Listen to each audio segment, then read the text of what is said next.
Good morning my dear students. आज की class में हम लोग फिजिक्स के कुछ वेरी मोस्ट इंपॉर्टेंट क्वेश्चनों को सॉल्व करेंगे जो आपके यूपी बोर्ड में हर साल पूछे जाते हैं। जैसे पहला जो वेरी मोस्ट इंपॉर्टेंट क्वेश्चन है वो है what is Gauss theorem. Gauss theorem क्या होती है, बहुत ही ज़्यादा इंपॉर्टेंट है बोर्ड के पॉइंट ऑफ व्यू से। इसको आप बिल्कुल भी तरह से स्केप नहीं कर सकते हैं।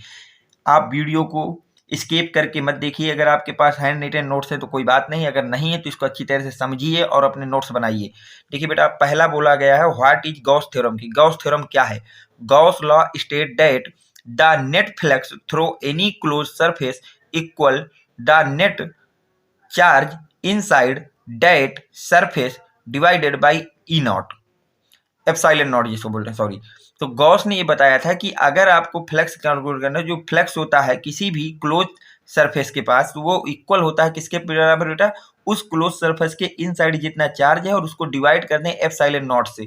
किससे डिवाइड कर दें बेटा? एप्सिलॉन नॉट से। तो जो आएगा वो उसका टोटल फ्लक्स देगा। तो फ्लक्स का फार्मूला है बेटा total charge inside the close surface and epsilon not से इसको डिवाइड कर देना। नोट भी लिखा गया बेटा that the integral is over a close surface. और ये जो आपके इंटीग्रल का साइन है क्लोज सरफेस के लिए हो रहा है बेटा। ठीक है, बहुत ही ज्यादा इंपॉर्टेंट क्वेश्चन है, आपको वेरी वेरी मोस्ट इंपॉर्टेंट है, इसको अच्छी तरह से लर्न कर लेना है। देखिए बेटा, नेक्स्ट क्वेश्चन क्या कह रहा है? नेक्स्ट आपका कह रहा है what is meant by cut off voltage in photo electric effect.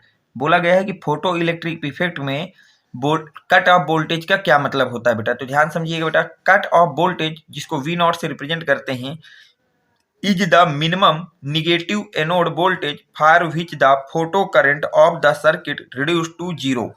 तो बोला गया है कि आपके पास जो कट ऑफ वोल्टेज होता है वो क्या होता है? वो मिनिमम निगेटिव एनोड वोल्टेज होता है। एनोड का मिनिमम निगेटिव वोल्टेज होता है जो क्या करता है? फोटो करंट को सर्किट में रिड्यूस करके जीरो कर देता है। क्या कर देता है बेटा? जीरो कर देता है। तो ये भी मैं उम्मीद करता हूँ कि आपके समझ में आ गया होगा बेटा।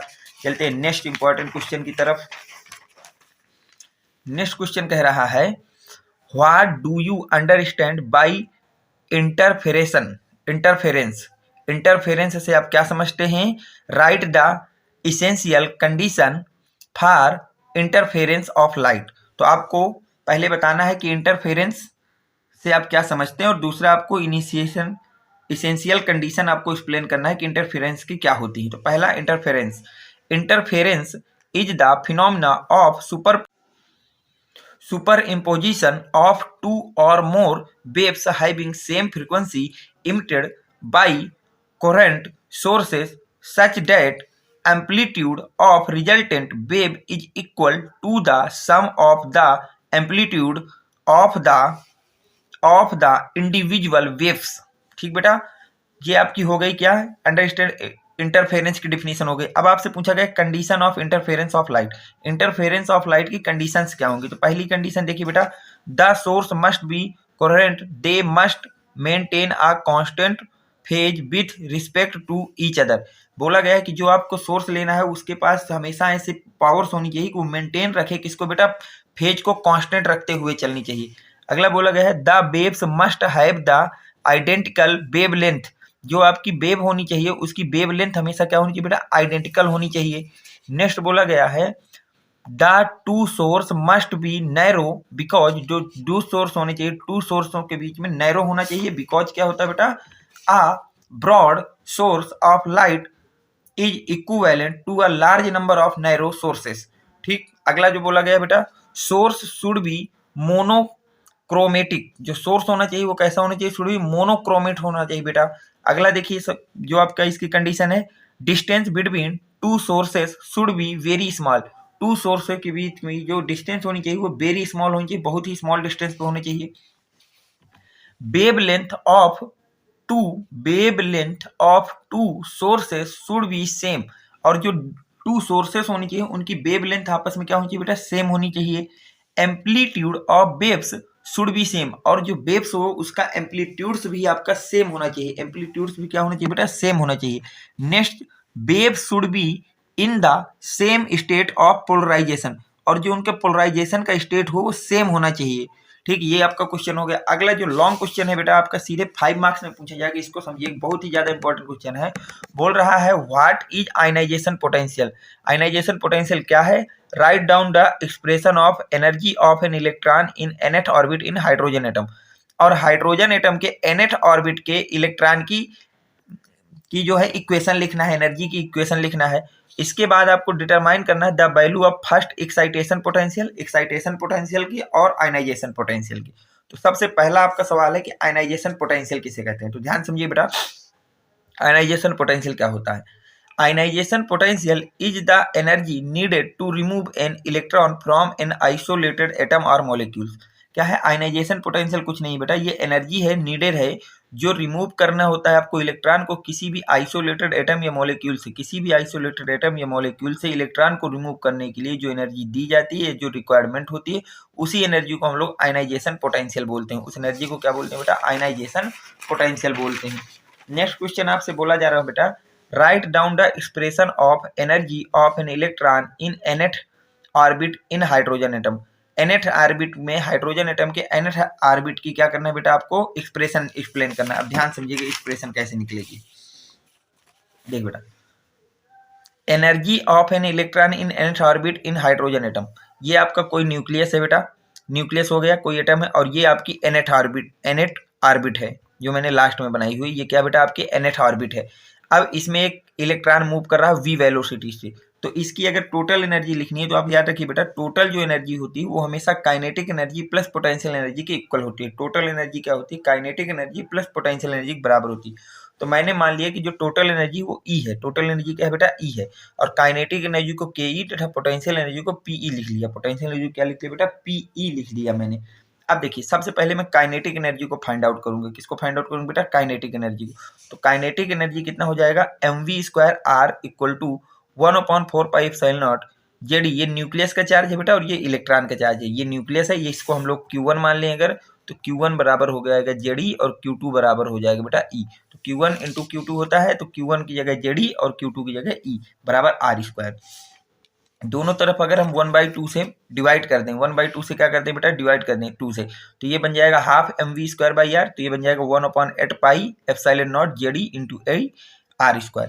अब एक R से एक R खत्म हो जाएगा बेटा, यहाँ पे R बचेगा, और हाफ mv² जो है ये काइनेटिक एनर्जी होती है। तो काइनेटिक एनर्जी बराबर हो जाएगा 1/8πε0 जेडी इंटू E/R। ठीक बेटा, अब देखिए आगे पोटेंशियल एनर्जी जिसको हम U से रिप्रेजेंट करते हैं वो कितना होगा? माइनस का 1/4πε0 जेडी इंटू E/R। ये होगा इक्वेशन नंबर 2। अब हमने पोटेंशियल एनर्जी तथा काइनेटिक एनर्जी दोनों को फार्म आउट कर लिया। तो अब क्या करेंगे? Put the value of kinetic energy and potential energy from equation 1।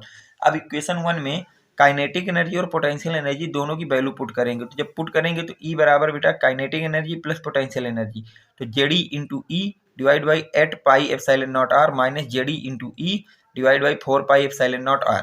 तो E बराबर आपका यहाँ से आ जाएगा माइनस का जेडी इंटू E/8πε0r। ये आपका एक्सप्रेशन भी आ गया। देखिए, 2 क्वेश्चन हो गए। पहला व्हाट इज आयनाइजेशन पोटेंशियल, ये भी सॉल्व हो गया, और दूसरा बोला गया है write down the expression in electron in nth orbit, ये भी हो गया। अब तीसरा बोला गया है determine the value of first excitation potential. Excitation potential की आपकी वैल्यू डिटरमाइन करना है बेटी।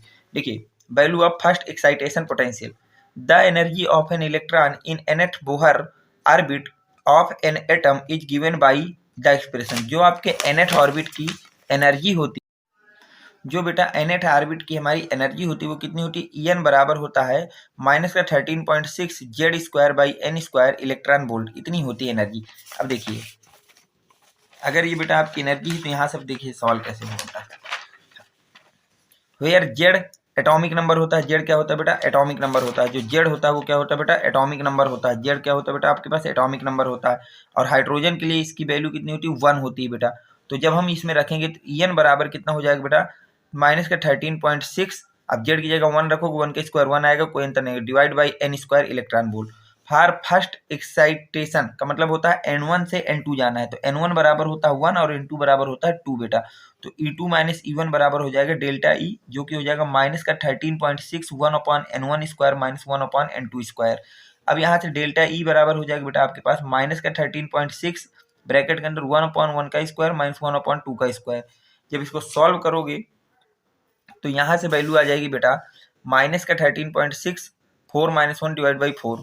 अब इस 4 से 13.6 को डिवाइड कर देंगे तो यहाँ से आ जाएगा माइनस का 3.4, और इसमें 4 में 1 जाएंगे तो 3, और जब इसको पूरा कैलकुलेट कर देंगे तो आ जाएगा माइनस का 10.2 इलेक्ट्रॉन वोल्ट। कितना आ जाएगा भैया? माइनस का 10.2 इलेक्ट्रॉन वोल्ट। अब देखिए लास्ट क्वेश्चन आपसे क्या बोला है। लास्ट क्वेश्चन कह रहा है determine the value of ionization potential. Ionization potential की भी आपको वैल्यू डिटरमाइन करना है। तो देखिए first ionization potential of hydrogen atom, याद रखिएगा आयनाइजेशन पोटेंशियल का जो फार्मूला होता है वो होता है 13.6 Z² वोल्ट, Z² वोल्ट। तो अब जब यहाँ पे हम लोग भैया वैल्यू रख देंगे 13.6, Z 1 हो जाएगा हाइड्रोजन के लिए और N भी 1 हो जाएगा, क्योंकि फर्स्ट आयनाइजेशन पोटेंशियल निकालना है बराबर वोल्ट। तो IP बराबर आ जाएगा 13.6 वोल्ट। ये आज की फिजिक्स के लिए वेरी मोस्ट इंपॉर्टेंट क्वेश्चंस थे। इनको आप अच्छी तरह से बोर्ड के लिए तैयार कर लीजिएगा। उम्मीद करता हूं कि ये क्वेश्चन आपके प्रिपरेशन में काफ़ी हेल्पफुल रहे होंगे। तो अगर आपको वीडियो पसंद आया है तो वीडियो को लाइक करें, चैनल को सब्सक्राइब करें, अपने फ्रेंड सर्कल में ज़्यादा से ज़्यादा लोगों तक शेयर करें। Thanks for watching. Next video coming soon.